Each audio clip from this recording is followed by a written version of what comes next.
एक शहर में आलोक नाम का एक युवक रहता था। वह दिखने में बहुत प्रभावशाली था, लेकिन बहुत आलसी था। उसे लगता था कि छोटे-मोटे काम करना उसकी शान के खिलाफ है। वो हमेशा शॉर्टकट के चक्कर में रहता था, ताकि रातों रात अमीर बन सके। वह अक्सर कहता था, किस्मत चमकेगी तो बिना हाथ पैर हिलाए दौलत आएगी। एक दिन आलोक की मुलाकात एक पुराने दोस्त विक्रम से हुई, जो बहुत महंगी गाड़ी में घूम रहा था। विक्रम ने उसे बताया कि वह एक बड़े बिजनेसमैन के लिए काम करता है और बहुत ऐश करता है।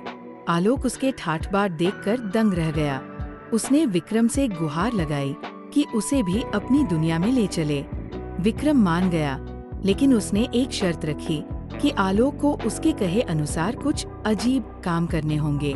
विक्रम आलोक को एक पार्टी में ले गया और उसे बड़े लोगों के सामने नौकरों की तरह पेश किया। आलोक को समझ आया कि विक्रम खुद अमीर नहीं है, बल्कि वो अमीरों की चापलूसी करके उनके फेंके हुए टुकड़ों पर पल रहा है। वहाँ मौजूद लोग आलोक का मजाक उड़ा रहे थे।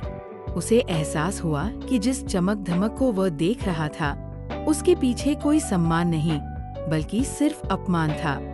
आलोक घर लौटा और अपने पिता को सब बताया।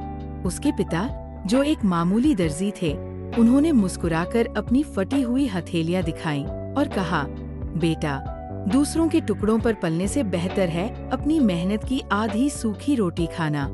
पसीने की कमाई से जो इज्जत मिलती है, वह किसी शॉर्टकट से नहीं मिल सकती। आलोक की आंखें खुल गईं। उसने दिखावे की दुनिया को छोड़ दिया और एक वर्कशॉप में मैकेनिक का काम सीखना शुरू किया।